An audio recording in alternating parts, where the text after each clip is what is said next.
Assalamualaikum warahmatullahi wabarakatuh. Baik, untuk teman pemilih dimanapun Anda berada, selamat datang dalam program Talkshow Milenial bersama KPU Kabupaten Karawang. Dan tentunya kita akan membahas tentang pelaksanaan pemilu di Kabupaten Karawang, yang saat ini sudah hadir dua narasumber kita. Dan ini benar-benar milenial sekali. Kemilenialannya dapat dibuktikan secara langsung lewat nanti pembahasan-pembahasannya. Kita akan sapa yang pertama, ada Kang Iqmal Maulana. Ini dia Kang Iqmal, tepuk tangan untuk Kang Iqmal. Beliau merupakan kepala divisi Sosparmas KPUD Karawang. Dan juga ada Kang Gusti. Ini tepuk tangan untuk Kang Gusti. Untuk Kang Gusti merupakan koordinator DIP atau Demokrasi Elektoral and Empowerment Partnership yang sudah hadir pada kesempatan kali ini. Nanti lebih lanjut kita akan sapa beliau sebagai koordinator DIP Karawang, ya. Dan untuk awal pembahasan, kita akan membuktikan kemilenialan kita bertiga di hadapan audiens yang ada di sini. Silakan dipegang mikrofonnya. Kira-kira kita akan bertanya, umur berapa? Umur berapa? Oke, dibocorin nggak dia umur? Umur di skip? Tergantung aplikasi. Ya kan? Tergantung. Ya, ada aplikasi. Tergantung kamera. Ketahuan banget berarti sering pakai aplikasi itu ya. Kang Iqmal. Oke, kita akan lanjut kepada pembahasan. Yang pertama berkaitan dengan tema pada kesempatan kali ini, yaitu tentang menakar partisipasi masyarakat dalam Pilkada Kabupaten Karawang 2020. Tentang menakar partisipasi masyarakat, tentunya hal yang pertama yang akan saya tanyakan kepada KPU. Ya, ada Kang Iqmal. Seberapa penting sebenarnya KPU menjadikan partisipasi masyarakat ini sebagai konten pembahasan yang benar-benar urgent dan harus diperhatikan dari awal sampai dengan nanti pemilihan? Ya, baik, terima kasih. Jadi memang salah satu indikator keberhasilan sebuah pemilihan ini, salah satunya adalah dari indeks partisipasi. Gitu. Ini mengukur bagaimana kepedulian masyarakat terhadap proses pemilihan dari awal tahapan sampai dengan akhir. Itu ujungnya nanti pasti akan dilihat berapa banyak jumlah pemilih yang datang ke TPS. Itu ukuran penting yang memang menjadi standar yang saat ini masih digunakan oleh KPU, baik itu KPU RI sampai dengan tingkat KPPS ya. Juga mungkin dari Bawaslu pun sama masih menggunakan indikator keberhasilan pemilihan ini dari partisipasi masyarakat. Partisipasi masyarakat di sini apakah dibatasi hanya nanti ketika pemilu di 9 Desember atau banyak indikator lain sehingga disebut ini berpartisipasi nih masyarakatnya, seperti itu? Bagaimana? Ya, sebetulnya partisipasi masyarakat itu kalau kita klasifikasikan ada dua kategori ya. Ada yang sifatnya kualitatif, ada yang sifatnya kuantitatif. Kalau kualitatif berarti kualitas demokrasi yang memang menjadi ukuran. Contoh bagaimana peran serta masyarakat aktif dalam setiap tahapan pemilihan. Itu bisa kita lihat bukan hanya di akhir pemilihan ya, atau di tanggal 9 Desember atau pada saat pemungutan suara. Tapi dari awal tahapan pun itu masyarakat bisa dilihat seberapa proaktif mereka menyimak pilkada ini gitu. Itu dari aspek kualitatif. Tapi kalau kita lihat dari aspek kuantitatif, itu hanya ukuran kedatangan atau kehadiran pemilih datang ke TPS. Maka itu bisa dipresentasikan secara real ya kalau kuantitatif. Tapi kalau kualitatif memang banyak variabel. Banyak variabel yang bisa dijadikan acuan. Acuan ya. Dan tentunya itu satu hal yang sangat penting dikalkulasikan ya tadi kuantitatif dan kualitatif. Kemudian kita akan beranjak terlebih dahulu kepada Kang Gusti. Pada kesempatan kali ini mungkin ada pemirsa R-Channel atau teman pemilih di rumah yang masih agak belum familiar dengan DIP, kemudian ingin tahu sebenarnya DIP itu apa, Kang? Oke, terima kasih. Sebelumnya saya perkenalkan dulu, DIP itu adalah sebuah lembaga yang memfokuskan diri terutama di dalam pemilu. Kepanjangannya Demokrasi and Electoral Empowerment Partnership. Namun bukan hanya khusus di masalah pemilu. Kita juga melihat atau mengkritisi kebijakan-kebijakan pemerintah, kemudian juga baik pemerintah pusat, untuk DIP yang di pusat juga pemerintah-pemerintah di kabupaten atau provinsi. Nah, khusus untuk hal ini karena kita berbicara pemilu adalah DIP salah satu lembaga yang concern di dalamnya untuk ikut berpartisipasi. Kalau tadi Kang Iqmal sampaikan bahwa indikator atau keberhasilan dari pemilu itu diantaranya adalah kualitatif, ya antaranya adalah DIP juga ikut berpartisipasi aktif dalam proses pemilu ini yang sesuai dengan bisa kita lakukan. Mulai dari kita memperkenalkan ke beberapa teman-teman pemilih, khususnya yang pemilih pemula terutama, kita juga mengadakan beberapa kegiatan-kegiatan kursus demokrasi, kemudian juga kegiatan-kegiatan sosialisasi untuk pemilu, pentingnya demokrasi dan lain sebagainya, sehingga diharapkan terutama untuk kaum muda, milenial itu mereka paham dan juga ikut berpartisipasi ke depannya adalah dalam pemilu. Dan saya lihat di sini teman-teman ya mungkin yang hadir hampir 70% milenials, ya. Ya kan? Tepuk tangan. Nah, ya hanya sebagian kecil yang kolonial gitu kan. Ya ini sebuah bukti bahwa saat ini kaum muda bukan hanya sekedar penonton dalam demokrasi atau pemilu, tapi mereka ingin tahu. Mungkin ada yang hadir jauh-jauh ke sini, mereka ingin paham, ingin tahu bagaimana pemilu itu, sehingga mereka bisa kenal dan pada saatnya nanti akan memilih pilihan yang mereka tentukan. Tentunya dengan kehadiran, dengan kaum milenial hadir ikut berpartisipasi aktif, itu menunjukkan bahwa saat ini demokrasi sudah mulai semakin berkembang, tidak hanya dimiliki oleh mereka-mereka yang kaum kolonial tadi. Dan itu salah satu juga concern kita. Ya, kembali untuk kaum milenial dan kolonial yang sudah berkolaborasi. Jadi bisa dilihat perbedaannya dari tempat duduk sebetulnya. Oke, bagaimana Kang? Tempat duduknya seperti Dari apa? posisi duduk udah kelihatan. Ciri-ciri yang milenial duduknya seperti apa? Diperjelas langsung diubah ya duduk-duduknya. Yang awalnya bergeser posisi juga mungkin. Iya, bergeser posisi ya supaya terlihat milenial. Baik, seru sekali pembahasan kita membahas tentang awal partisipasi masyarakat di sudut pandang KPU, kemudian juga dari sudut pandang DIP atau pengenalan tentang DIP. Berikutnya akan ada pembahasan-pembahasan menarik lainnya. Tetap bersama kami untuk teman pemilih di rumah dan dimanapun berada. Tentunya hanya di Talkshow Milenial bersama KPUD Kabupaten Karawang.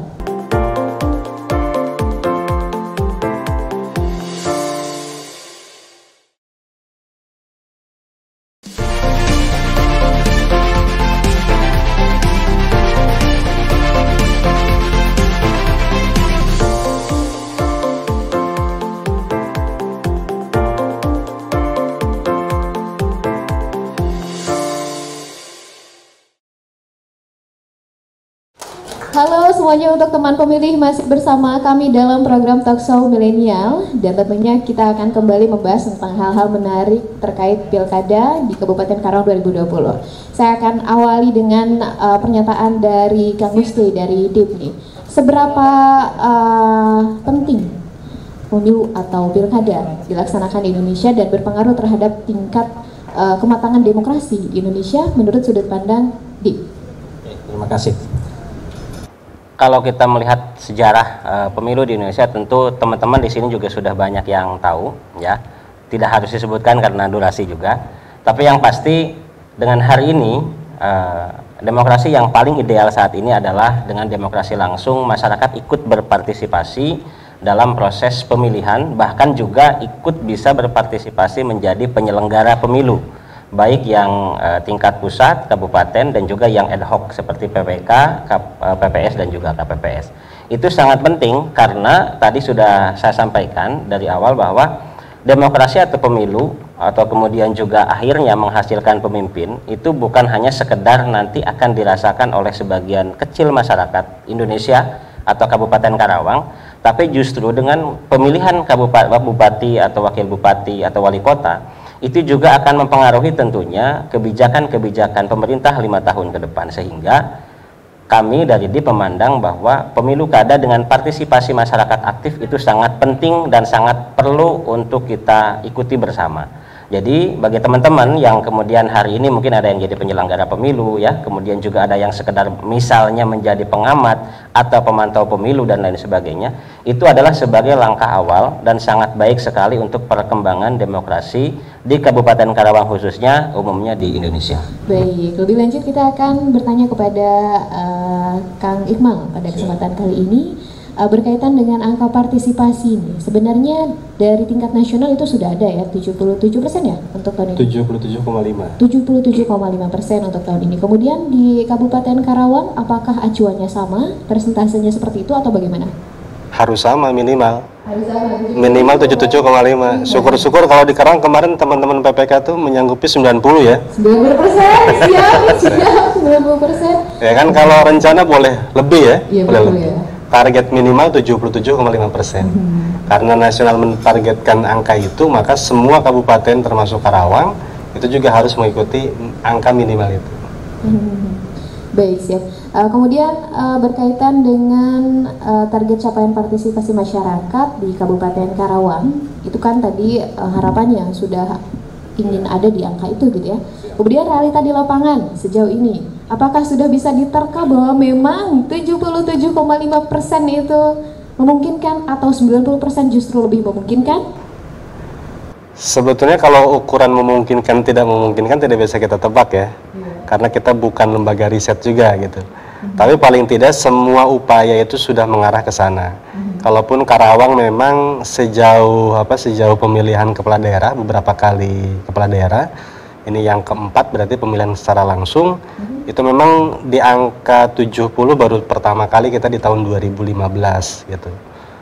Setelah 2015 sampai dengan terakhir 2005 pertama ya. Terakhir 2015 kita masih di indeks angka 66,3%. Jadi saya kira kalau dengan target nasional 77,5% minimal itu masih bisa kita upayakan. Ya mudah-mudahan dengan berbagai cara lah, berbagai upaya, berbagai strategi, berbagai program dari tingkat kabupaten sampai dengan tingkat desa dan kelurahan itu bisa tercapai. Baik, amin tentunya ya. Kemudian bisa ditanggapi nih oleh koordinator DIP, sejauh pemantauan DIP, apakah benar akan mudah merealisasikan partisipasi masyarakat di Karawang? Untuk pemilu kali ini memang jika dilihat agak sedikit berbeda dengan pemilu sebelumnya.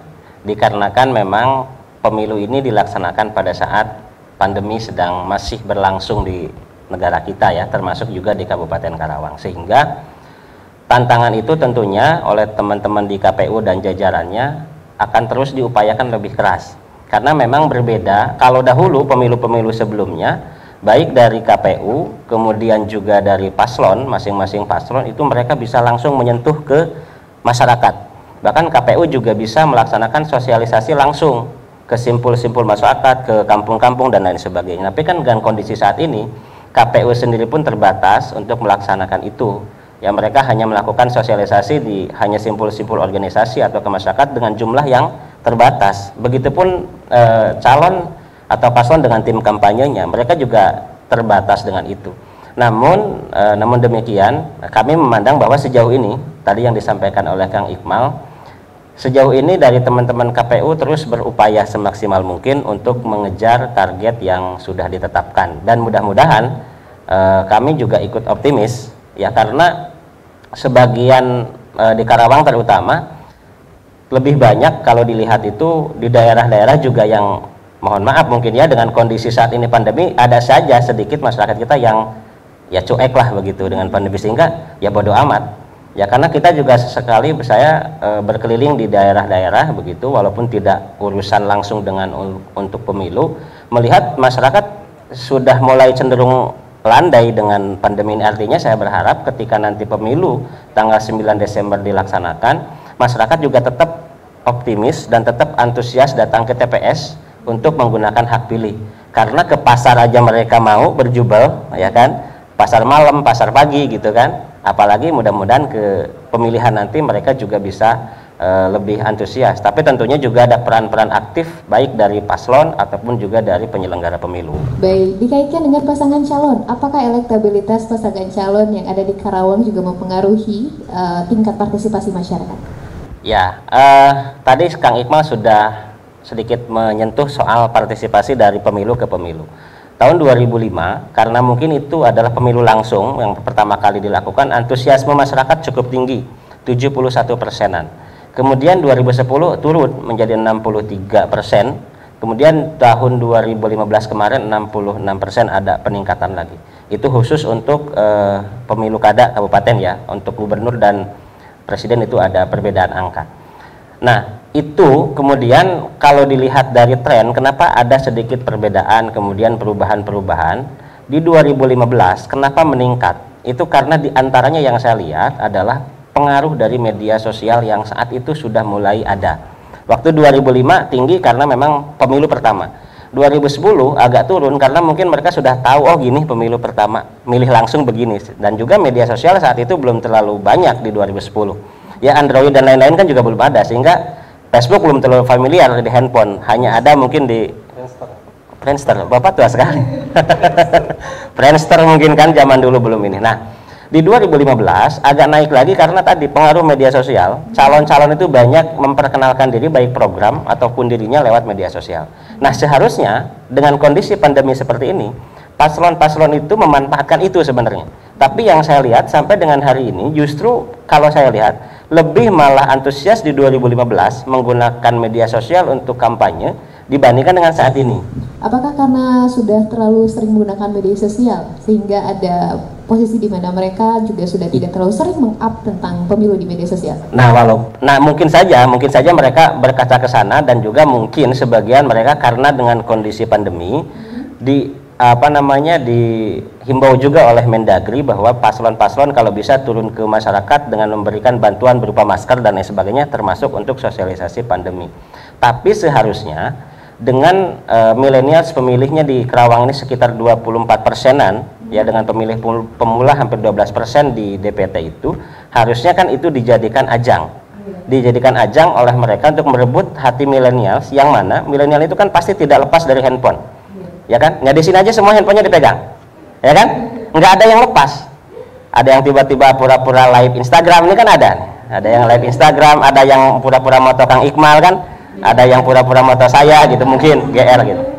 Ya, artinya kan tidak pernah lepas dari handphone, dan yang di dalamnya pasti media sosialnya ada. Harusnya paslon itu memanfaatkan itu, dan saya lihat untuk di KPU sendiri sudah aktif. Bahkan saya beberapa PPK mungkin ya, beberapa lembaga ad hoc di bawah KPU Kabupaten sudah terlihat banyak sosialisasi yang dilakukan di media sosial, dan itu sangat baik dan harusnya disambut baik juga oleh paslon. Harusnya, tapi memang saat ini terlihatnya belum. Ya mudah-mudahan nanti terpikirkan. Oke, nanti kita akan bahas lebih lanjut tentunya obrolan kita bersama Kang Iqmal dan juga Kang Gusti belum berakhir. Untuk teman-teman pemilih yang sedang berharap-harap cemas memperhatikan informasi berikutnya apalagi nih, apakah saya bisa ikut pemilu dan lain-lain, tetap bersama kami dalam Talkshow Milenial bersama KPU Kabupaten Karawang.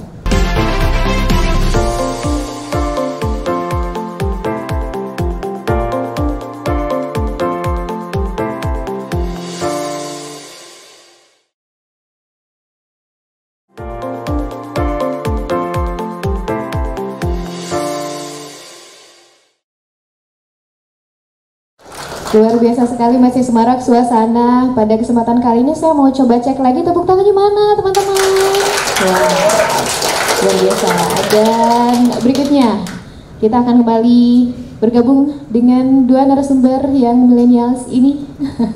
Kemudian tentunya penasaran nih dengan Kang Iqmal dari divisi yang Kang pegang, tentunya apakah sudah melakukan program sosialisasi secara optimal kepada masyarakat, terutama kepada generasi milenial? Baik, jadi memang dari awal tahapan sosialisasi ini sudah berjalan ya. Dari awal tahapan berdasarkan PKPU 5 2020, perubahan dari PKPU 15 tahun 2019, semua tahapan pilkada itu wajib disosialisasikan gitu. Hanya memang ada beberapa konsentrasi sosialisasi dan pendidikan pemilih yang kita fokuskan untuk meningkatkan partisipasi.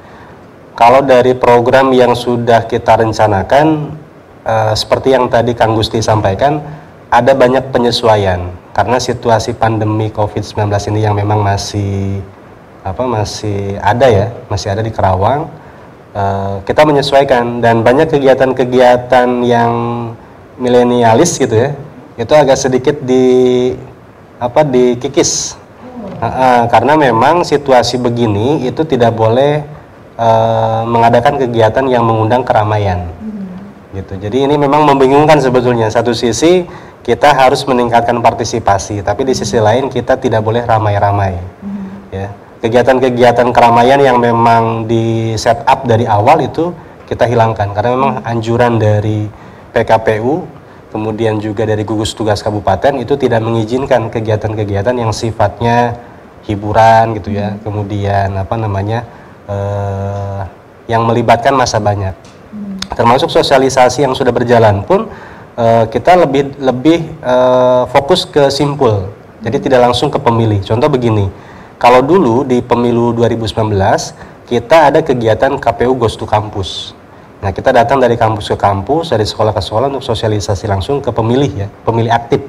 Nah, kalau sekarang sulit karena kampusnya libur, kampusnya libur.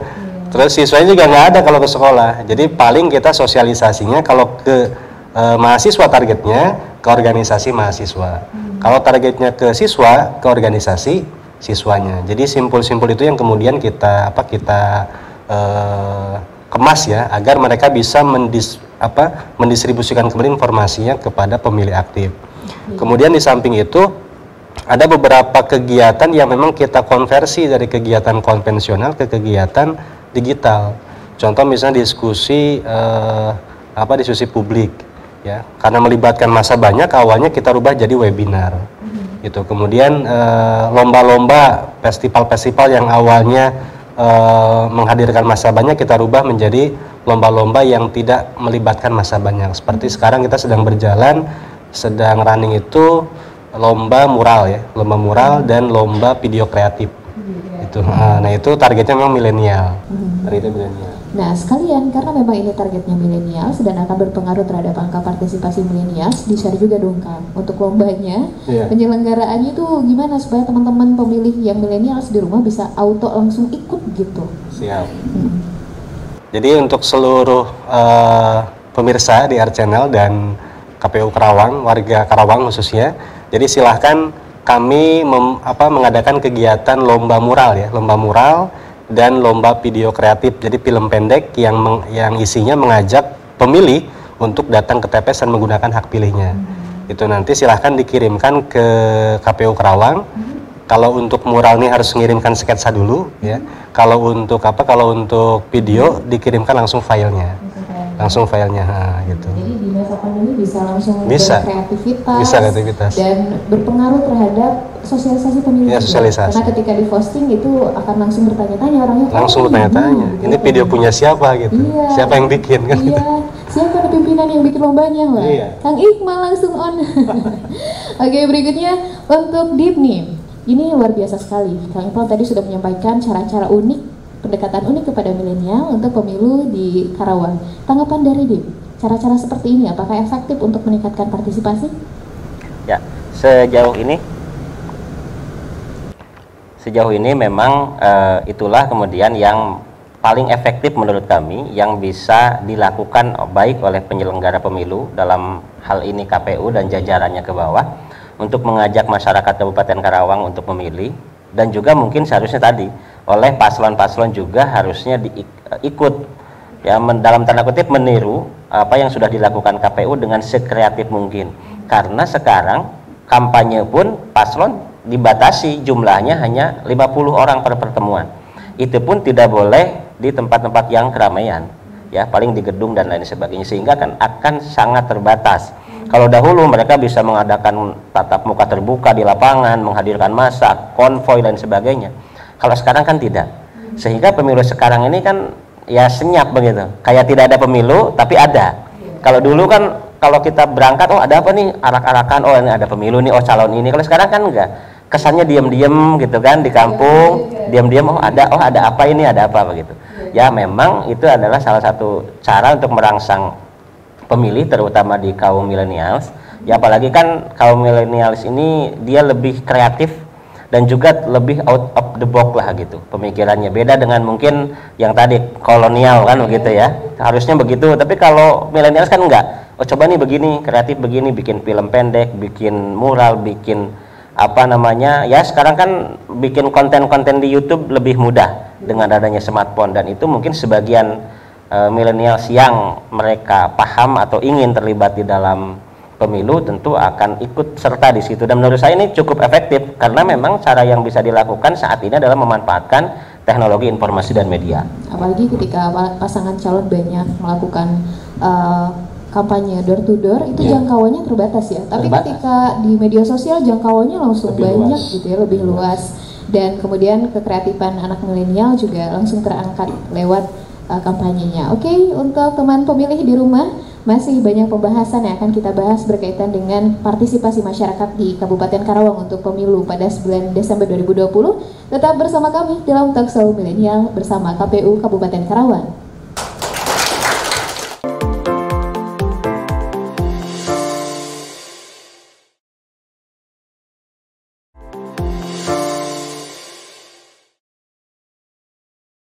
Bagi pemirsa dan juga teman pemilih dimanapun berada, masih membahas tentang Pilkada Kabupaten Karawang 2020 dan partisipasi masyarakat, dan akan kita kaitkan tentang kontribusi generasi milenial di dalamnya. Kemudian saya ingin bertanya kepada pihak KPU atau Kang Iqmal nih, berkaitan dengan kaitannya dengan elektabilitas pasangan calon. Apakah generasi milenial juga termasuk kepada generasi yang connect ke arah sana, atau justru jauh dalam pemikiran mereka mengait-ngaitan tentang elektabilitas paslon dan kepositifan setiap paslon gitu. Siap. Mungkin dalam bahasa umumnya popularitas ya, popularitas pasangan calon gitu. Memang ini salah satu faktor pendukung ya. Jadi bukan satu-satu faktor, tapi salah satu faktor pendukung yang bisa mempengaruhi pemilih, terutama pemilih milenial. Sebagaimana kita tahu bahwa salah satu tujuan dari kampanye itu adalah mempengaruhi pemilih, ya, mempengaruhi pemilih untuk menggunakan hak pilihnya pada pasangan calon tertentu. Berbeda dengan sosialisasi dalam konteks pemilihan, itu menyampaikan informasi dan mempengaruhi pemilih untuk menggunakan hak pilihnya datang ke TPS. Artinya elektabilitas ini sangat berdampak pada peningkatan partisipasi pemilih untuk menggunakan hak pilihnya dan mengarahkan hak pilihnya ke pasangan calon tertentu. Dan menurut saya di Karawang ini sangat berkaitan erat. Artinya popularitas seorang pasangan calon itu akan berdampak pada daya minat pemilih untuk menggunakan hak pilihnya. Karena bagaimanapun juga salah satu khas dari kampanye ini itu bagaimana citra paslon dihadirkan sepositif mungkin ke pemilih gitu ya, sebaik mungkin ke pemilih gitu. Lepas dari apakah itu menjadi satu fakta ataupun tidak, yang pasti bagaimana paslon bisa tebar pesona gitu, dan itu menjadi nilai penting dalam proses kampanye. Baik, kemudian koordinator DIP, saya kembali akan bertanya nih ke Kang Gusti pada kesempatan kali ini berkaitan dengan tadi elektabilitas paslon jauh, di dalamnya ada pesan yang sangat harus diperhatikan karena kita benar-benar mengetahui calon pemimpin kita seperti apa gitu ya, yang akan memimpin 5 tahun ke depan. Nah, kemudian apakah generasi milenial juga sudah jauh ikut terjun dalam pemikiran 5 tahun ke depan dikaitkan dengan popularitas atau citra dari pasangan calon? Baik, kalau dilihat dari pemilihnya, sebetulnya kaum milenial ini punya potensi untuk diajak ke arah sana. Karena kaum milenial sekarang tentu berbeda dengan sebelumnya, karena sekarang mereka sudah mulai berpikir bahwa dia adalah juga akan the next mereka. Ya, kalau dulu kan mungkin pemikirannya ya sudah kuliah, bekerja atau sudah selesai, tapi milenial sekarang enggak gitu. Jadi mereka juga sudah ada yang cita-citanya selain menjadi pengusaha dan lain sebagainya, juga ada yang menjadi politisi. Sehingga ketika paslon itu harusnya hadir di tengah-tengah milenial dengan berbagai macam caranya tentunya, itu menjadi modal seharusnya. Karena kaum milenial pengen, saya kapan diajak, kapan saya dikasih informasi mengenai, oh saya harus milih siapa, milih si ini, milih si ini. Karena memang kaum milenial pasti lebih kritis dibandingkan dengan generasi-generasi sebelumnya. Artinya mereka memilih tentu tidak hanya berdasarkan oh saya suka, tapi mereka pasti akan lebih kritis, oh apa sih yang dia tawarkan, apa sih yang dia berikan janjinya kepada Kabupaten Karawang 5 tahun ke depan, ketika saya harus milih Anda tuh apa yang akan Anda berikan nanti. Dan itu pasti mereka lebih kritis dibandingkan dengan mungkin ibu-ibu atau bapak-bapak yang setiap hari sudah rutin dengan kegiatannya, mereka ya sudahlah ikut-ikut aja kan.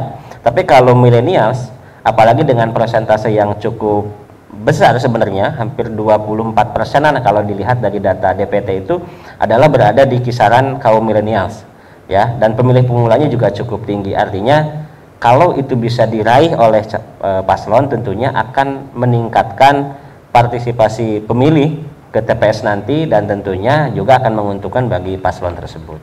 Baik, luar biasa sekali. Dan tentunya kita masih ada pertanyaan-pertanyaan berikutnya yang tidak kalah menarik. Kepada teman pemilih dimanapun Anda berada, tetap bersama kami dalam Talkshow Milenial bersama KPU Kabupaten Karawang.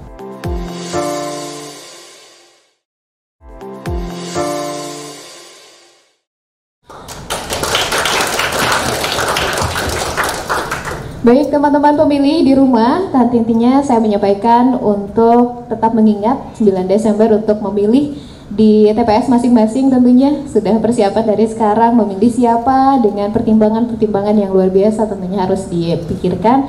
Kemudian sekarang kita akan kembali berdiskusi atau sharing santai bersama perwakilan dari KPU, ada Kang Iqmal, dan juga dari DIP ada Kang Gusti.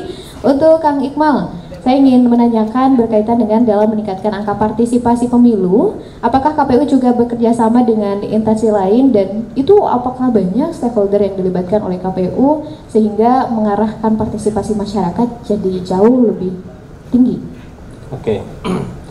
Jadi memang kita dari awal sudah sering menyampaikan kepada publik bahwa KPU tidak bisa menjalankan tahapan pemilihan sendirian. Semua tahapan ini kita harus berkolaborasi, harus berelaborasi dengan semua entitas dan semua lembaga yang ada di Karawang khususnya. Salah satu yang sudah kita lakukan, kita bekerja sama dengan semua instansi, dan kerjasama itu bukan main-main ya, kita tertulis kerjasama MOU dengan kejaksaan, dengan kepolisian, dengan Des Pilkada, dengan gugus tugas dan sebagainya. Nah bahkan hanya di Kabupaten Karawang yang kejaksaan itu membuat pospam pilkada khusus ya. Jadi kalau rekan-rekan pemilih di Kabupaten Karawang atau dimanapun datang ke Karawang kemudian ingin tahu informasi pilkada, itu tidak perlu datang ke KPU. Kita ada perpanjangan pos informasi, salah satunya adalah di kantor Kejaksaan Karawang. Itu ada posko khusus, ruangan khusus. Di situ semua informasi pilkada yang ada di KPU ada di situ. Bahkan kita sudah membuatkan platform tersendiri. Jadi kalau masuk ke ruangan pospam pilkada di Kejaksaan bisa diakses informasi-informasi digital. Tinggal pilih misalnya daftar pemilih, tinggal di tab, kemudian mau lihat hasil pemilihan tinggal langsung live di situ bisa kelihatan.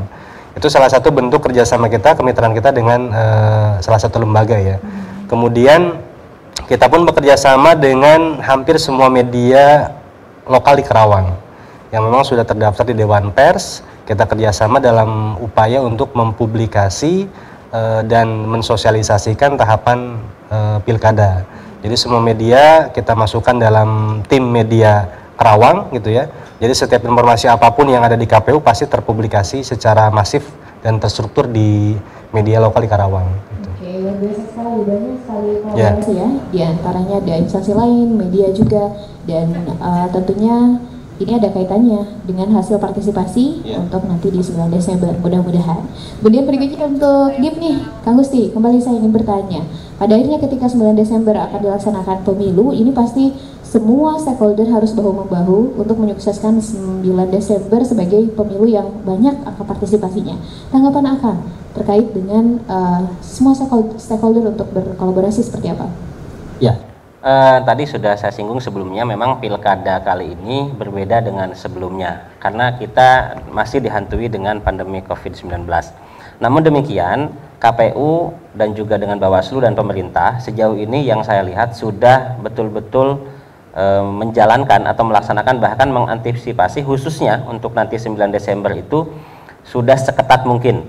Ya, saya sudah melihat di antaranya sosialisasi atau video simulasi yang sudah dilakukan oleh KPU RI, bagaimana pencoblosan itu sudah cukup membuat masyarakat merasa aman seharusnya.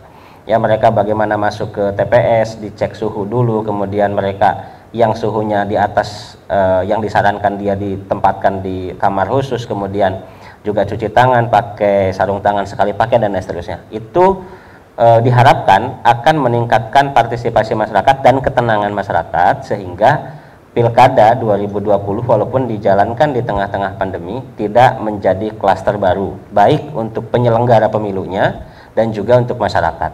Dan ini juga tentu harus dilakukan sosialisasi oleh teman-teman KPU dan jajaran baik yang KPU kabupaten, lembaga ad hoc dan lain sebagainya, bahwa meyakinkan kepada masyarakat walaupun kita mengadakan di tengah pandemi, tapi usaha dan upaya kita sudah betul-betul dilakukan dengan baik dan maksimal. Mudah-mudahan tidak menjadi klaster baru nanti di 9 Desember. Dan saya yakin fine-fine aja. Oke, tapi sebenarnya ketika pemerintah atau orang-orang yang instansi yang berpihak, instansi yang berwenang telah menyiapkan tadi teknis berdasarkan protokol kesehatan, tentunya kesadaran dari masyarakat juga berpengaruh ya ketika melaksanakan protokol kesehatan. Jadi tidak membangkang dan lain sebagainya ketika pelaksanaan gitu ya. Ya, nah itu juga menjadi PR besar bagi masyarakat ya, karena kalau sudah disediakan fasilitasnya tapi masyarakat juga tidak sadar, misalnya terkadang kan biasanya pilkada ini libur ya, pilkada itu hari libur biasanya. Nah terkadang mereka ini ingin semuanya di pagi hari ikut memilih, pas TPS jam 7 mungkin dibuka, pengen ikut milih sehingga berkerumun karena setelah milih kan mereka pengen jalan-jalan gitu. Betul. Ya, dan ini juga harus sebagai masyarakat pemilih juga harus sadar, harus paham bahwa kondisinya sekarang berbeda.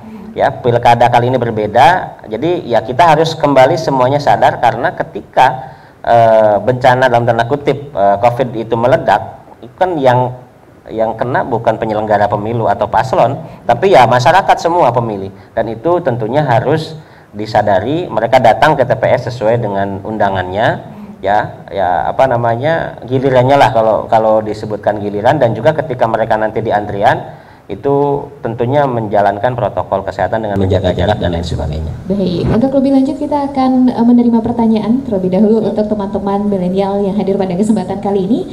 Silakan siapa saja yang ingin bertanya, acungkan tangan. Wah, oke, silakan Kang berdiri dan sampaikan nama dan juga delegasinya dari mana. Cik, izin membuka masker. Ya, izin bertanya, mungkin pertanyaan akan dilancarkan ke Kang Gusti selaku DIP, gitu kan. Saya Muhammad Jira Bakti dari perwakilan dari Kecamatan Tuk Jambi Timur. Ingin bertanya kepada Kang Gusti, mungkin gitu kan, 9 Desember sebentar lagi, mungkin sekitar 32 hari atau 33 hari lagi. Langkah dari DIP gitu kan, mengapa gitu masyarakat dihimbau untuk memilih karena keadaan yang seperti ini. Itu yang pertama. Yang kedua, mungkin kita melihat ke belakang, isu-isu ke belakang, bahwasanya dari mulai Omnibus Law gitu kan, ketidakpercayaan memilih kepada pemimpin kita sekarang, ataupun bisa dibilang kenapa kok seperti ini keadaannya gitu. Jadi langkah dari DIP gitu, mempercayai masyarakat itu seperti apa, ataupun sekarang sudah terdengar komunitas-komunitas anti komunitas putih atau komunitas golput gitu kan. Nah, langkahnya seperti apa? KPU sudah mengupayakan gitu kan, dari mulai sosialisasinya, dari mulai langkah-langkahnya seperti apa gitu kan. Tapi kan kita tidak menutup kemungkinan ada orang-orang yang mungkin yang ada berpikiran seperti itu gitu. Mungkin langkah dari DIP seperti apa? Mungkin itu pertanyaannya. Baik, terima kasih, tepuk tangan untuk pertanyaan yang pertama. Luar biasa, Kang Gusti diserang. Tapi jangan dulu jawab, Kang. Kita masih ada satu pertanyaan dulu. Kita akan tampung dulu. Silakan, siapa lagi yang ingin bertanya? Tadi satu orang lagi. Oke, silakan. Dari kubu kanan. Bismillahirrahmanirrahim. Assalamualaikum warahmatullahi wabarakatuh. Izin untuk memperkenalkan diri, saya Gabriel dari Telaga Sari, Kecamatan Telaga Sari. izin bertanya khususnya kepada mungkin tadi ke Dip ya. Nah, saya ingin bertanya kepada Kang Iqmal gitu. Nah, izin Kang, tadi kan kita berbicara masalah milenial terus gitu kan, milenial talk show. Nah, sebelum itu ya kita harus mengenal dulu milenial itu dari kalangan mana sih gitu kan. Nah, bedanya milenial dan kolonial ini apa gitu, dan umurnya itu rentangnya yang mana gitu kan. Atau ada juga kan orang yang udah umur 40 tahun bahkan yang 50 gitu masih mengaku dia milenial gitu padahal kolonial gitu. Nah, dan terus oke, dan satu lagi pertanyaan dari saya, seberapa penting sih suara milenial di pilkada kali ini gitu. Mungkin itu saja Kang pertanyaan dari saya. Wassalamualaikum warahmatullahi wabarakatuh. Waalaikumsalam warahmatullahi wabarakatuh. Sebenarnya kaum kolonial sekarang adalah milenial pada zamannya kan. Kemudian bisa langsung dijawab terlebih dahulu untuk koordinator di. Itu saja Kang pertanyaan dari saya. Wassalamualaikum warahmatullahi wabarakatuh. Waalaikumsalam warahmatullahi wabarakatuh. Sebenarnya kaum kolonial sekarang adalah milenial pada zamannya kan. Kemudian bisa langsung dijawab terlebih dahulu untuk koordinator DIP nih. Oke. Terima kasih buat Kang siapa tadi? Kang Yuda dari Teluk Jambe Timur ya. Intinya mungkin yang saya tangkap, apa sih pentingnya pilkada gitu, kurang lebih kan. Toh tadi ternyata setelah kepilih ujung-ujungnya Omnibus Law disahkan misalnya, atau tidak memuaskan masyarakat lah. Terkadang ujung-ujungnya gini-gini juga gitu kan. Ya ada pemimpin yang nggak ada pemimpin rasanya gini-gini juga misalnya kan. Ya padahal mungkin ya tadi KPU sudah berusaha tapi masyarakat kadang berpikirnya seperti itu. Saya teringat dengan satu ungkapan bahwa 60 tahun dipimpin oleh pemimpin yang jahat, yang jahil, yang bodoh, yang apapun lah, yang rusak lah kurang lebih, itu lebih bagus daripada 1 jam tidak punya pemimpin. Walaupun pemimpin kita dianggap tidak berhasil berpuluh-puluh tahun, itu jauh lebih bagus daripada 1 jam di suatu daerah, di suatu negara itu tidak ada pemimpin. Karena ketika pemerintah tidak ada, ketika kita tidak punya pemimpin, tidak ada hukum di sana, sudah dipastikan semua akan terjadi sesuatu hal yang tidak diinginkan. Contoh, ketika satu hari misalnya Kabupaten Karawang, oh hari ini semua kita tidak ada pemerintahan 1 jam, polisi libur, segala macam libur, semua yang dilakukan pada jam itu tidak kena sanksi hukum. Apa yang terjadi? Bisa jadi penjarahan di mana-mana atau nggak bakal dihukum, pembunuhan, pemerkosaan, penjarahan, pencurian, macam-macam. Karena tidak akan dihukum di jam itu, karena tidak ada pemerintah toh. Ya artinya sejelek apapun mungkin pandangan orang terhadap pemerintah, baik pusat ataupun provinsi dan kabupaten khususnya kita, itu tentu akan lebih bijak kita ikut memilih menentukan 5 tahun ke depan kepemimpinan di Kabupaten Karawang ini daripada kita tidak ikut memilih sama sekali. Ya karena artinya 5 tahun ke depan kita bertanggung jawab menentukan bagaimana wajah Karawang 5 tahun. Adapun kemudian nanti misalnya apa yang kita pilih kemudian ternyata tidak memuaskan masyarakat baik dari kebijakan dan lain sebagainya, tapi tadi paling tidak kita sudah bertanggung jawab menghantarkan ada pemimpin yang paling tidak bisa melaksanakan tata kelola negara atau kabupaten atau melaksanakan hukum, walaupun terkadang memang tidak seideal yang kita harapkan. Karena puas untuk saya mungkin belum tentu untuk Kang Yuda. Kang Yuda puas belum tentu untuk yang lain. Karena selalu ada sisi yang berbeda di antara penilaian terhadap orang ataupun terhadap pemimpin.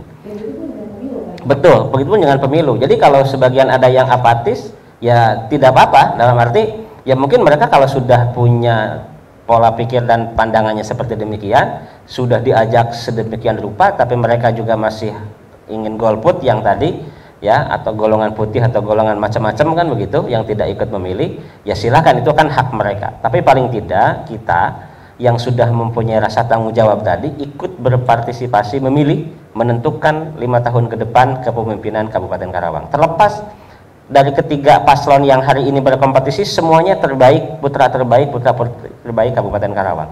Pilihannya ada di tangan teman-teman kita semua, di kita semua, siapa yang menurut kita terbaik, Kalaupun ternyata menurut orang lain itu ya bukan yang terbaik, ya kan kita punya pandangan dan kacamata masing-masing. Yang pasti 3 paslon ini sudah menghibahkan dirinya untuk mengurus Kabupaten Karawang 5 tahun ke depan. Siapa yang akan terpilih? Yaitu nanti sudah membawa takdirnya masing-masing. Baik, terima kasih atas jawabannya. Kemudian yang berikutnya nih, Kang Iqmal bisa langsung dijawab. Range umur milenial itu usianya, kategorinya dari berapa sampai berapa? Ini meminimalisir pengakuan secara sepihak gitu ya umur milenial oleh masyarakat Karawang. Ada? Oke, baik ya, terima kasih Kang Gabriel. Jadi milenial itu memang ada 2 kategori, ada milenial berdasarkan usia, ada milenial berdasarkan sikap. Oke, ini ada pembelaan dari Iqmal. Kalau berdasarkan usia, berdasarkan undang-undang ya, itu memang usia 17 sampai dengan 40 tahun masih disebut pemuda. Ya, nah, pemuda, betul. Jadi sampai usia maksimal 40 tahun masih pemuda. Ada kalau milenial berdasarkan sikap tuh yang biasa kita kenal dengan ABG tua ya. Itu nggak berbatas usia itu. Berapapun usianya boleh ngaku milenial. Ya, seberapa penting sebetulnya? Memang kalau kita bicara terkait dengan proses pemilihan, ya, kelompok milenial ini punya ruang kritis yang lebih banyak dibandingkan dengan kelompok lainnya.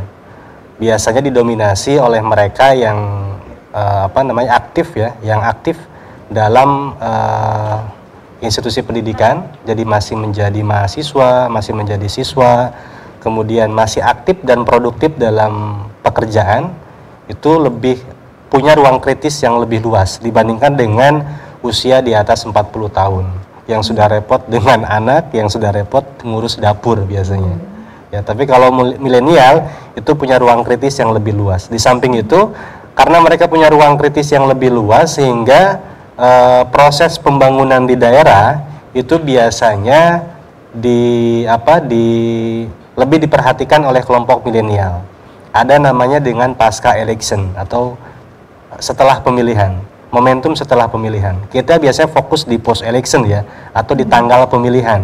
Kita berlomba-lomba untuk menghadirkan pemilih ke tanggal 9 Desember, tapi lupa setelah tanggal 9 Desember itu ada 5 tahun ke depan yang harus diperjuangkan. Ya kan?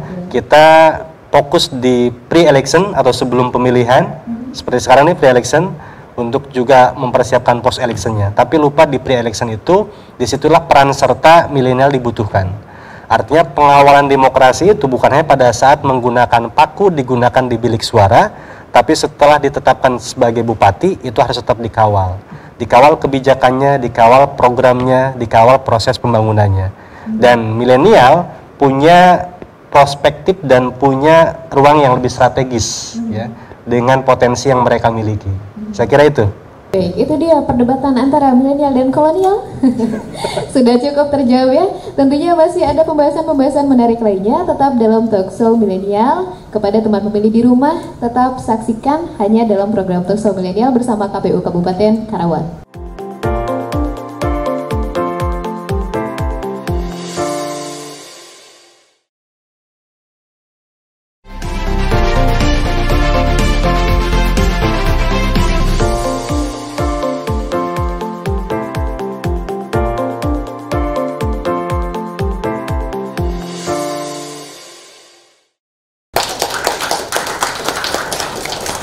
Baik teman pemilih, siap-siap untuk mendapatkan informasi menarik lainnya masih di episode kali ini dan tentunya dengan narasumber yang sama, ada Kang Iqmal dan juga Kang Gusti. Pada kesempatan kali ini kita akan mempertanyakan perihal tentang kesiapan KPU terutama di divisi Akang, memastikan bahwa seluruh rangkaian pemilu itu sudah berstandar atau sudah mengacu pada protokol kesehatan. Kang, silakan.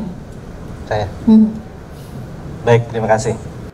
Jadi memang Pilkada 2020 ini itu memang pilkada yang harus ramah pandemi ya. Berdasarkan PKPU 13 2020, perubahan kedua dari PKPU 6 2020, semua tahapan pemilihan ya itu harus menggunakan dan menerapkan standar protokol kesehatan. Sejauh ini kegiatan-kegiatan KPU berdasarkan tahapan dan jadwal itu memang dipastikan semuanya menggunakan protokol kesehatan. karena ketentuannya memang sudah baku juga di peraturan KPU, dari mulai pembatasan jumlah yang hadir di dalam ruangan, semua tahapan itu ya, termasuk tahapan kemarin terakhir kita penetapan pasangan calon. Itu juga kita batasi maksimalnya 3 orang setiap pasangan calon. Termasuk nanti, ini sebagai informasi juga kepada seluruh masyarakat Karawang, di tanggal 25 November kita pun akan melangsungkan kegiatan debat publik. Ya. Debat publik yang itu juga sama dibatasi satu pasangan calon maksimalnya 6 orang. Jadi 2 orang pasangan calon dan 4 orang tim kampanye. Dan tidak bisa dihadiri oleh tim hore. Nggak boleh ya. Biasanya tim hore itu nggak boleh. Di studio hanya boleh hadir pasangan calon 2 orang dan 4 orang tim kampanye. Di live ya, di live tepsi. Kemudian sekarang juga kita sedang mempersiapkan perencanaan pengadaan logistik ya, untuk disiapkan di alat kelengkapan TPS nanti. Jadi alat kelengkapan TPS ini selain alat wajib yang biasa ada seperti surat suara, kotak, bilik, paku dan sebagainya, itu kita harus menyiapkan seperti yang tadi Kang Gusti sampaikan, tempat cuci tangan, kemudian sarung tangan sekali pakai, terus face shield, masker untuk petugas KPPS dan sebagainya ya, semua perangkat COVID termasuk untuk sterilisasi ruangan, meja dan alat kelengkapan yang lainnya itu disiapkan. Dan itu semuanya berdasarkan pada peraturan KPU dan juga anjuran dari gugus tugas yang ada di Karawang. Oke, baik. Untuk koordinator DIP, nih pemantauan Akang nih sejauh ini seberapa penting semua teknis yang dikaitkan dengan protokol kesehatan sudah lengkap, kemudian KPU merilis kelengkapan itu kepada masyarakat, dan ini akan berpengaruh besar tidak terhadap partisipasi masyarakat di Karawang? Ya, baik. Kalau untuk dari KPU sendiri, karena yang bisa saat ini dilakukan adalah yang berkaitan dengan protokol adalah dengan kegiatan-kegiatan seperti ini yang bisa terlihat. Karena kalau nanti tanggal 9 Desember kan baru bahwa kita bisa kritisi bahwa ini ternyata TPS ini tidak menjalankan protokol dan sebagainya. Tapi sejauh ini kegiatan-kegiatan yang dilakukan oleh KPU seperti sosialisasi dan lain sebagainya sudah mengikuti protokol, termasuk kegiatan kita pada kesempatan hari ini.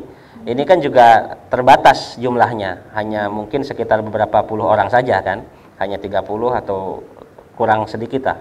Artinya sudah sesuai dengan anjuran yang dilakukan.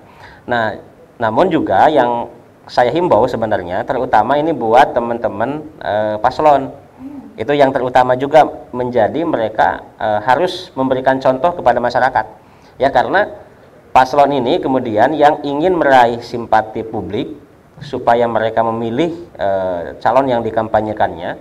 Nah, biasanya dengan berbagai cara kan akan dilakukan. Ya, artinya mereka ya sebisa mungkin bagaimana dalam tanda kutip ingin menghadirkan massa dalam jumlah banyak, namun tentunya kan tidak bisa dilakukan. Nah, ini juga pesan saya kepada teman-teman paslon dan juga tim kampanyenya, ayo kita sama-sama untuk menjalankan protokol ini dengan baik, namun tetap pesan-pesan yang disampaikan dalam kampanye itu tetap bisa terpublikasi dan juga diterima oleh masyarakat. Dan saya sekali lagi tadi menyarankan bahwa penting untuk menggunakan media-media yang bisa kita pakai, ya, baik itu media sosial, kemudian kampanye-kampanye digital dan lain seterusnya, menyampaikan program, gagasan, mengajak, itu kan sangat penting dan juga sangat berpengaruh menurut saya untuk bisa dilakukan pada saat kondisi ini, di mana mereka tatap muka terbatas, jumlahnya terbatas, tapi ada ruang yang kemudian bisa dimanfaatkan, dan itu harusnya dimanfaatkan agar partisipasi masyarakat dalam pemilih dan juga partisipasi masyarakat untuk memilih calon tertentu itu jauh lebih besar dibandingkan dengan pesimisme yang mungkin hari ini masih ada, karena sebagian masih khawatir, apalagi terutama di kalangan masyarakat perkotaan atau urban ya. Kalau di perkotaan cenderung mereka melek dengan COVID ini sehingga ada bahkan kekhawatiran. Kalau tadi saya sampaikan kalau mungkin di daerah tidak terlalu, tapi kalau untuk di perkotaan biasanya mereka sangat kritis terhadap kondisi pandemi ini, tapi toh masih menggelar pilkada, dan itu harusnya disosialisasikan, disampaikan baik oleh KPU dan juga tentunya oleh paslon masing-masing, meyakinkan kepada pemilih bahwa 9 Desember memilih kami dan insya Allah aman. Itu yang harus dilakukan. Siap. Kita akan kembali membuka dialog atau interaksi dengan kaum milenial yang hadir pada kesempatan kali ini. Saya persilahkan yang ingin mengajukan pertanyaan bisa mengacungkan tangan. Oke, Akang yang sebelah sini dulu, kemudian yang kedua Akang sebelah sana. Silahkan persiapkan pertanyaannya, berdiri, perkenalkan diri terlebih dahulu, kemudian setelah itu sampaikan pertanyaannya. Izin membuka masker dan juga izin untuk bertanya. Perkenalkan, nama saya Muhammad Rafli Baharudin dari Panitia Pemilihan Kecamatan Purwasari. Pertanyaan ini ditujukan kepada kedua narasumber berkaitan dengan milenial. Kadang milenial ini masih mempunyai sifat labil, sering terbawa arus ke sana dan ke sini. Yang dikhawatirkan dan ditakutkan, arus ini adalah politik-politik yang negatif. Nah, yang menjadi pertanyaan saya dan juga berkaitan dengan milenial ini, adakah atau apa pesan dan nasihat kedua narasumber kepada kaum milenial khususnya di Kabupaten Karawang agar tidak terbawa arus politik-politik yang negatif? Karena dari dulu berbicara politik, kadang ada yang berbicara politik itu kejam ataupun jahat. Seperti itu. Sekian. Baik, tepuk tangan untuk Kang Muhammad Rafli pada kesempatan kali ini sudah bertanya. Next, untuk pertanyaan kedua, silakan bisa berdiri Kang. Kemudian perkenalan dan juga delegasi dari mana. Tes. Bismillahirrahmanirrahim. Saya Abdul Ansar dari PPK Batu Jaya. Ada beberapa pertanyaan, ada 3 pertanyaan. Yang pertama adalah terkait mengenai generasi milenial. Adakah kemungkinan atau mungkin satu generasi milenial itu kan sudah melek teknologi?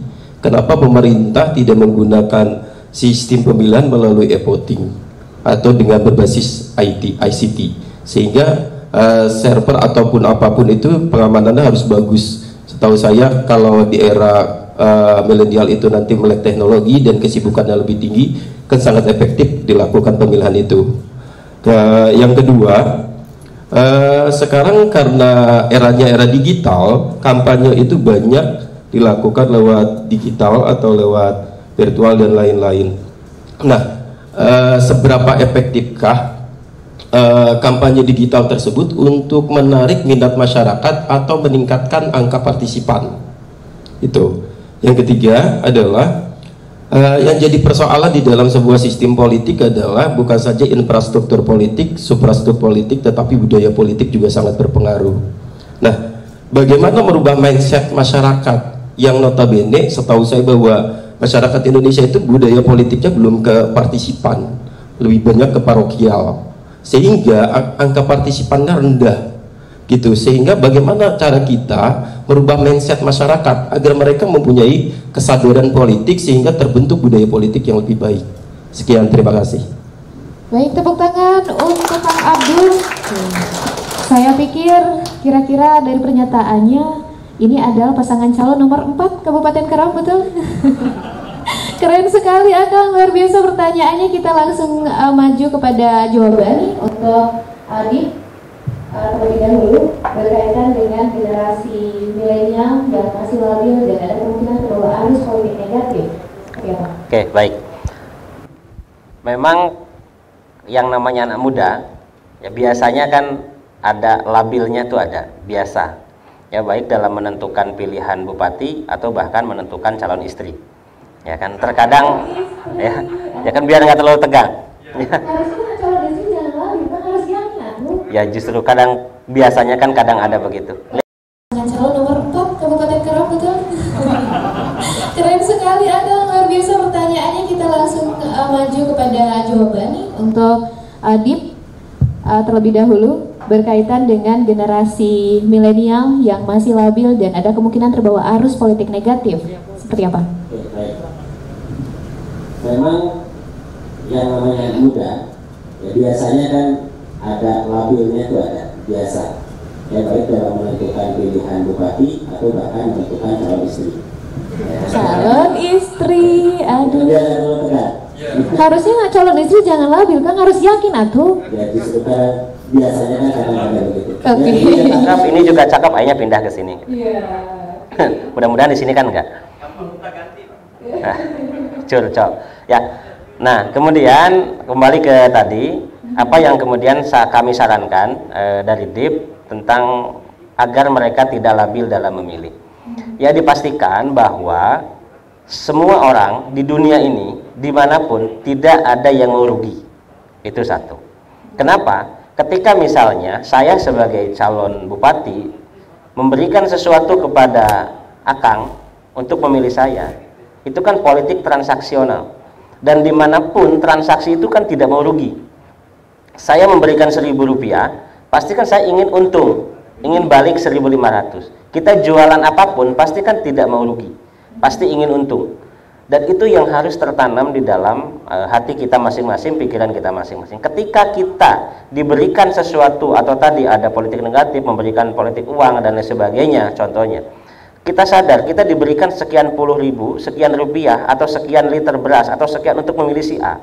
Kita harus berpikir bahwa di balik ini dia kan mengeluarkan uang atau mengeluarkan materi bukan hanya untuk kita, tapi untuk sekian ratus ribu, untuk sekian juta pemilih mungkin sudah disiapkan. Dan jika dikalkulasi secara materi berapa rupiah yang sudah mereka keluarkan, dan kalau itu berhasil dia lakukan, maka otomatis ketika berkuasa nanti dia akan berpikir bagaimana caranya yang sekian rupiah itu dia kembali, syukur-syukur bisa menjadi untung. Dan apa yang sudah dilakukan, ketika kita sudah terbeli, suara kita sudah tidak berarti lagi. Karena ketika saya sudah membeli pemilih, ketika pemilihnya berteriak, kalau Anda sudah tidak berhak protes, saya kan sudah beli, tidak murni. Saya beli suara Anda sekian puluh ribu, sekarang saya mau ngapain ya terserah saya. Ya kan? Karena saya sudah beli kok, bukan hati nurani Anda yang memilih, tapi suara atau karena saya lah memberikan sesuatu kemudian. Nah, itu kemudian harus menjadi pemikiran bagi teman-teman milenial khususnya, bahwa bukan berarti kita harus pelin-pelan dengan anggapan atau dengan pemberian itu dan sebagainya. Tentukan pilihan siapapun. Ada yang mendekati mau ngasih ini, ya silakan saja. Tapi kan kita punya pilihan. Saya milih si A, saya milih si B, saya milih si C. Itu sudah menjadi pilihan. Adapun orang mendekati dengan berbagai macam iming-iming, ya, kemudian menjelekkan dan lain sebagainya satu dengan yang lain, itu istilahkan saja. Terus yang kedua, kaum milenial kan tadi sudah sampaikan Kak Iqmal juga punya ruang yang lebih banyak untuk berpikir, kemudian untuk kritis. Berbeda dengan mungkin generasi-generasi sebelumnya yang sudah direpotkan dengan kegiatan sehari-hari. Ketika ada calon yang hari ini disajikan di Kabupaten Karawang, ada 3 pasangan calon. Dari ketiga itu kita punya kesempatan untuk melihat apapun yang ada di mereka, baik track recordnya, baik kemudian karakternya, baik program kerjanya dan sebagainya. Itu kita punya kesempatan untuk melihat itu dan mengetahui, karena sekarang eranya sudah terbuka. Orangnya seperti apa, dari mana, bagaimana karakternya, atau bila perlu kita datang ke tempatnya, tanya tetangganya dan lain sebagainya. Karena kita harus kritis sampai ke sana. Oh, barulah kemudian kita mantap. Artinya, kenali calon yang akan dipilih oleh kita, bukan hanya karena dia memberikan sesuatu hal, tapi betul-betul kenali bahwa mereka bisa dan kita yakin memimpin Kabupaten Karawang 5 tahun ke depan. Itu mungkin. Terima kasih. Kita akan masuk nih kepada tanggapan dari Kang Iqmal dari KPU. Sedikit menanggapi dari pertanyaan yang pertama terlebih dahulu tentang politik negatif. Politik negatif. Milenial labil ya. Milenial labil, oke. Iya. Kolonial ada yang labil? Ada. Kolonial ada. Ada. Puber kedua. Akang. Ya, baik. Oke. Jadi dilanjut. Menanggapi tadi dari Kang Rafli ya, terkait dengan sebetulnya gimana caranya agar para kelompok milenial itu tidak terpengaruh ke arus negatif ya, kalau saya tangkap ya. Kalau bisa sih bawa perahu aja, Kang. Biar lawan arus gitu. Jadi sebetulnya gini, kelompok milenial ini itu punya punya kebiasaan yang seharusnya memang ini dimanfaatkan oleh semua pasangan calon untuk diadaptasi. Saya sih menyebutnya wisata politik ya. Jadi gimana caranya politik ini biar tidak serius gitu. Nah, kelompok milenial itu nggak suka dengan yang serius sebetulnya. Dan ini harus menjadi komitmen bersama. Ada subjek, ada objek, ada proses di situ. Kalau mereka dijadikan sebagai objek, seperti yang tadi diarah-arahkan, itu pasti akan terjadi. Dan sulit membendungnya. Kalau dari aspek subjek yang mempengaruhinya tidak mengubah perilaku itu. Karena itu menjadi seperti kultur yang harus dihilangkan.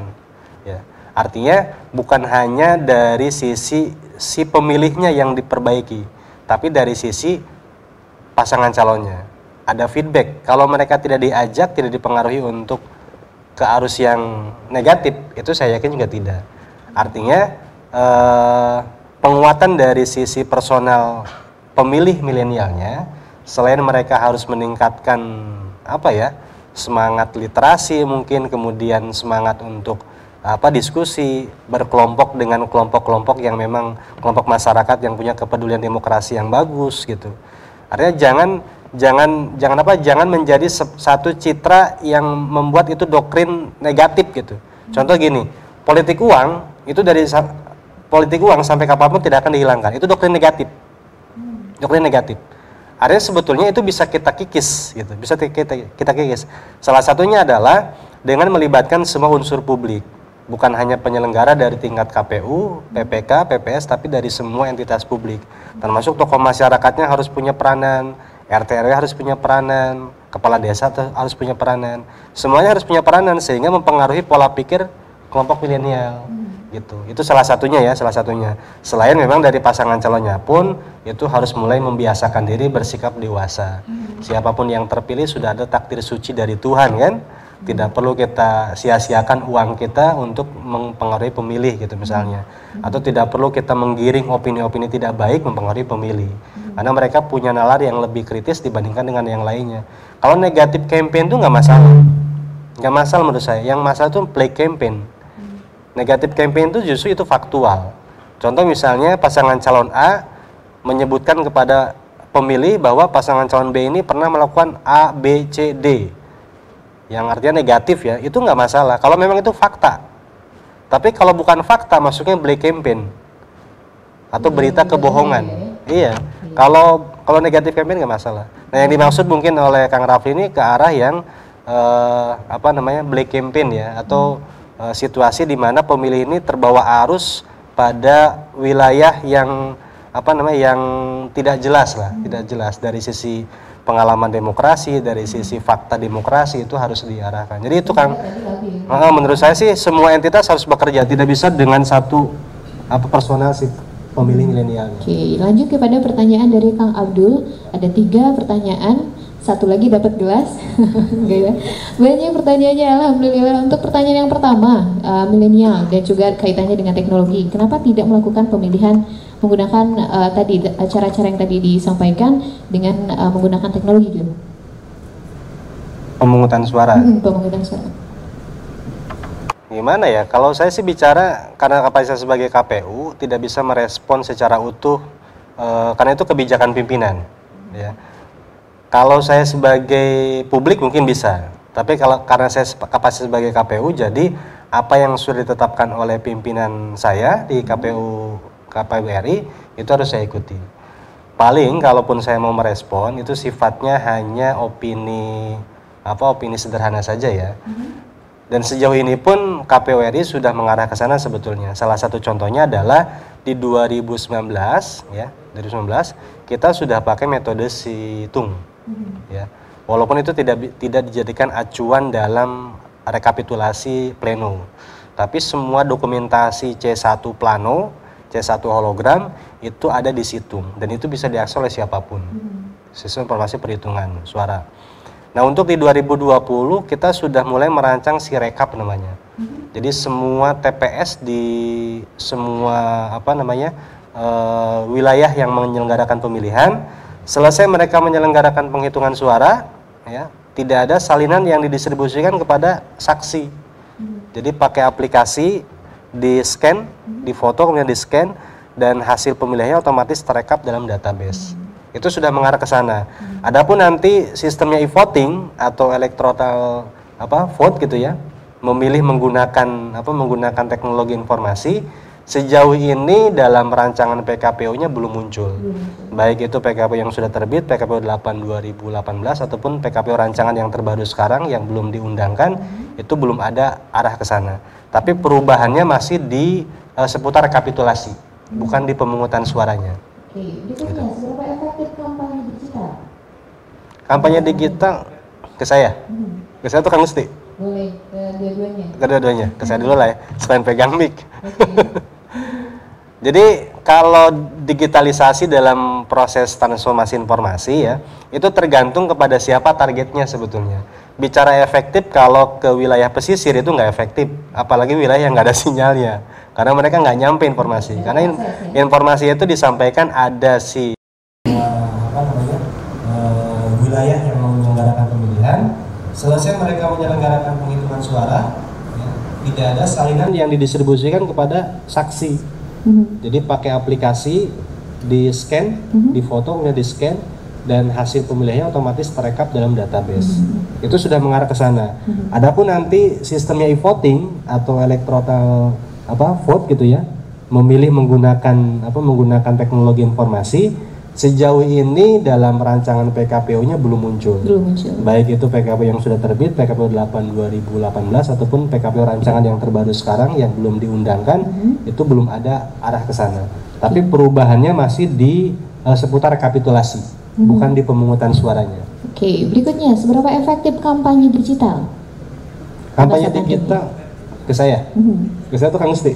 Boleh, kedua-duanya. Kedua-duanya, ke saya dulu lah ya, selain pegang mic. Oke. Jadi kalau digitalisasi dalam proses transformasi informasi ya, itu tergantung kepada siapa targetnya sebetulnya. Bicara efektif, kalau ke wilayah pesisir itu nggak efektif, apalagi wilayah yang nggak ada sinyalnya, karena mereka nggak nyampe informasi. Karena akses, ya? Informasi itu disampaikan ada si sender atau pengirim informasi, ada receiver, ada penerima informasi. Nah, antara sender dan receiver ini ada media atau penghantar informasi ya. Nah, dalam proses transformasi informasi itu ada istilahnya noise atau gangguan informasi. Nah, ini yang dikhawatirkan kalau menggunakan sepenuhnya media digital ya, kita tidak tahu apakah itu sampai pesannya atau tidak. Sejauh yang saya lihat di Kabupaten Karawang, ini kita pantau dari sisi kemampuan menangkap pesan saja ya, kemampuan media menangkap pesan dan menyampaikan pesan. Dari 4.500-an TPS ya, hanya ada 2 TPS yang sinyalnya bukan tidak ada sinyal sebetulnya, cuma sinyalnya kurang stabil. Sekabupaten Karawang hanya ada 2 TPS. Artinya semua wilayah Kabupaten Karawang ya, semua wilayah Kabupaten Karawang berarti hampir 99% bisa mengakses internet. Nah, itu kalau dimanfaatkan oleh pasangan calon untuk menyampaikan informasi kampanyenya, menurut saya bisa sangat efektif. Ya, pengguna Facebook saja di Kabupaten Karawang ini lumayan banyak. Kalau pemilih kita ada 1,6 juta, sebetulnya pengguna Facebook lebih dari itu. Karena banyak pengguna Facebook di bawah usia 17 kan? Usia 10 tahun saja udah punya Facebook. Ya. Anak saya aja usia 8 tahun sudah punya akun Zoom. Karena memang harus belajar digital kan, belajar online gitu. Memang pandemi ini mengarahkan kita untuk belajar lebih cepat digitalisasi informasi ini gitu. Itu bisa lebih efektif menurut saya. Kalau pengemasannya kreatif, kemudian targetnya kepada siapa harus jelas. Oke, siap. Untuk pertanyaan terakhir saya akan random nih ke Kang Gusti, berkaitan dengan bagaimana sih caranya merubah mindset masyarakat dari berkaitan dengan budaya politik yang awalnya bersifat farkial menjadi partisipan atau menjadi partisipasi. Ya, baik. Memang pemilu di kita ini dari tahun 55 sampai dengan hari ini yang langsung melibatkan publik atau melibatkan masyarakat itu kan baru dari 2004 ya, 2004 pemilihan presiden pertama. Sebelum-sebelumnya pemilihan kita ini kan proporsional tertutup biasanya. Artinya kita hanya memilih partai dan partai itulah kemudian yang menempatkan parlemen atau legislatornya, dan legislator itulah kemudian yang nanti memilih bupati tingkat kabupaten, memilih gubernur tingkat provinsi, dan juga memilih presiden untuk di pusat di DPR MPR. Nah, kemudian barulah di 2004 masyarakat diikutsertakan aktif langsung untuk memilih pemimpinnya, baik eksekutif ataupun legislatif. Mereka berhak menentukan, oh saya mau si A, mau si B, mau si C. Nah, karena memang usia demokrasi kita langsung atau pemilihan langsung itu baru sekitar ya 15 tahun yang lalu mungkin ya, artinya memang perlu PR besar yang harus dilakukan oleh semua elemen masyarakat, pemerintah, penyelenggara pemilu untuk bisa memberikan edukasi yang akhirnya masyarakat oh iya, saya harus ikut berpartisipasi dalam pemilu. Karena yang dimaksud partisipasi bukan hanya sekedar datang ke TPS, tapi proses tahapan pemilu itu juga sebenarnya penyelenggara pemilu melibatkan atau mengharapkan ada partisipasi masyarakat. Ya, bagaimana mengawasi proses jalannya kampanye, bagaimana kampanye ini tidak melanggar ketentuan yang sudah ditetapkan, bahkan bagaimana pemasangan APK ini juga tidak melanggar.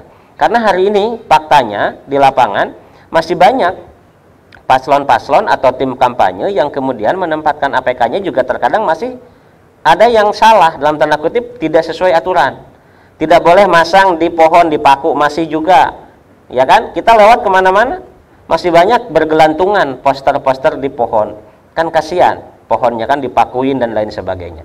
Nah itu kan tentunya memang tidak instan kita mengarah ke sana. Namun saya berharap mengajak kepada teman-teman yang hadir dan juga pemirsa R Channel tentunya, mari kita mulai belajar sama-sama ikut berpartisipasi dalam pemilu. Itu bukan hanya sekedar nanti datang 9 Desember ke TPS, tapi proses ini sampai dengan 9 Desember ini masih panjang. Mari kita sama-sama menjadi dalam tanda kutip pengawas dan ikut berpartisipasi pemilu. Yang mungkin hari ini yang sudah menjadi penyelenggara kan di tingkat PPK, PPS dan juga KPPS, yaitu sudah menjadi baik dalam arti sudah ikut berpartisipasi. Ya kan teman-teman ini milenial sudah ada yang masih muda-muda di bawah 25 tahun mungkin kan sudah menjadi penyelenggara pemilu, dan itu surprise menurut saya. Karena dulu-dulu sebelum-sebelumnya kan jarang. Ya, KPPS itu biasanya usianya udah 60, itu kan udah sepuh-sepuh lah. Sehingga di 2019 kemarin kan ya ada tragedi banyak yang meninggal di penyelenggara pemilu, ya diantaranya juga karena dari sisi usia juga sudah cukup ini ya. Jadi saya berharap dan juga tentunya tidak mudah memang untuk membiasakan budaya masyarakat dari sekedar ya seperti tadi udahlah nanti datang 9 Desember atau ya udah nggak terlalu ini ke partai, itu memang tidak mudah, tapi kita tetap optimis.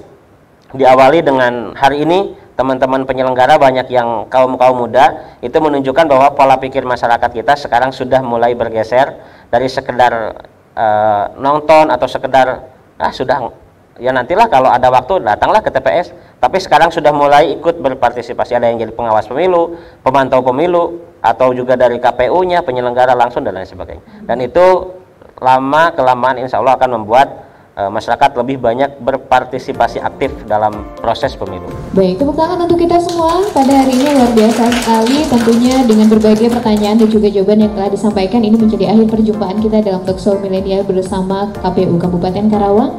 Terima kasih untuk kedua narasumber yang sudah berkenan hadir dan menyampaikan atau sharing ilmu dan pengetahuan pada kesempatan kali ini.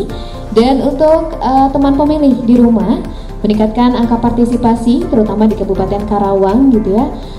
Apalagi mengacu kepada peningkatan partisipasi di tingkat nasional, itu bisa tercapai ketika partisipasi di daerah-daerahnya juga sangat bagus. Untuk itu jangan lupa untuk memilih tanggal 9 Desember di TPS masing-masing dengan memperhatikan protokol kesehatan. Saya Siti Julaiha beserta kru yang bertugas serta teman-teman dari KPU dan juga narasumber yang saat ini hadir pamit undur diri. Wassalamualaikum warahmatullahi wabarakatuh.